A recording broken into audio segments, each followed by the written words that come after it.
ரீசெண்டா ஒரு ஷாக்கான ஒரு நியூஸ்.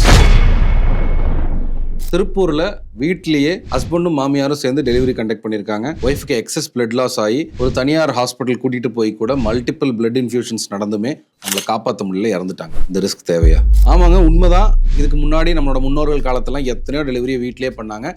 அங்கே ட்ரெயின்டு தாய்ஸ்ன்னு இருந்தாங்க. பட் இன்ஸ்பைட் அவங்க இருக்கும்போதே அங்கே வந்து நிறைய இன்ஃபெக்ஷன் ரிஸ்க்ஸ் இருந்துச்சு. அதே மாதிரி மெட்டர்னல் டெத்ஸும் ஜாஸ்தி இருந்துச்சு. இதை தடுக்கிறதுக்காக தான் தமிழ்நாடு கவர்மெண்ட் வந்து ஸ்ட்ரிக்டாக புக்கிங் சிஸ்டம் கொண்டு வந்தாங்க. அதாவது பதிவு செய்யணும். கண்டிப்பாக எந்த ஒரு மதர் வந்து யூபிடி பாசிட்டிவாக அவங்க ப்ரெக்னன்சியை கண்டினியூ பண்ணிக்கிறாங்களோ அவங்க வந்து அதை வந்து கவர்மெண்ட்டில் பதிவு செய்யணும். அவங்களுக்கான எல்லா பேசிக் நீட்ஸையுமே கவர்மெண்ட் ஃப்ரீயாகவே அலோகேட் பண்ணி கொடுக்குது. அண்ட் எல்லா பிரைவேட் ஹாஸ்பிட்டல்ஸுமே கவர்மெண்ட் ரொம்ப ஸ்க்ரூட்டனைஸ் பண்ணுறாங்க. அங்கே நடக்கிற டெலிவரிஸ், அங்கே நடக்கிற ஹீமோக்ளோபின் லெவல்ஸ் எல்லாத்தையுமே அப்போ நாங்கள் வந்து அப்டேட் பண்ண வேண்டிய சுச்சுவேஷன்ஸ் இருக்குது. பேரண்ட்ஸ் ஒரே ஒரு விஷயம் நல்லா புரிஞ்சுக்குங்க.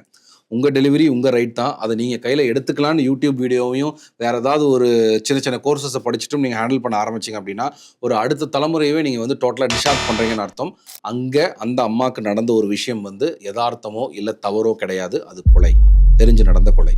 தயவு செஞ்சு அதுக்கு நம்ம ஆளாக வேண்டாம். So select your best hospital, nearby hospital, even government hospital is okay. So please deal your deliveries with a trained medical professional and a very qualified setup. Let us all have happy babies. Happy parenting.